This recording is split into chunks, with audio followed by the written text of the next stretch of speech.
Општинарите се сосема свесни за тоа што го предизвикуваат. Јасно им е како нивните одлуки влијаат врз секојдневието на граѓаните и како гласаат за урбанистичките планови. Ама се уште не се на чисто.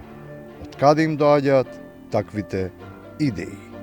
Ако имал некој памет во главата кога го носел дупот, сигурно немал такво лице да донесе. Ако веќе зборуваме за памет од Карши на булевар Србија, не знам со кој памет се донесе дуп каде што поминува Фи-400 гасоводна цевка.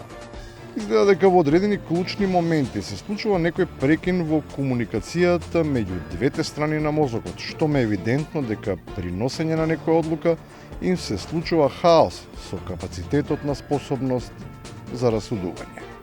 Зашто испробнаватизиравте ваква работа? Ви стварно сте акција главата. Заштита за тоа што се наоѓа во главата има, ама модерното општество го урна за нечиството, кое можеше да искрои нешто што со сигурност ке влијаеше. Тоа под производот да функционира на нормална работна температура. Порано имаше и капи праве. Сега нема го ни тоа.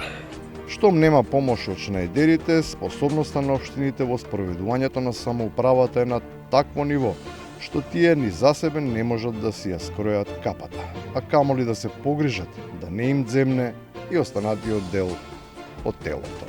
Температурата во оваа просторија е иста колку што е температурата на мислам дека се согласувате со нас и прв пат во моите 8 година советник излегувам на говорница со овим тијави. И се извинувам на граѓаните на општина Гергере што сум вака обличен.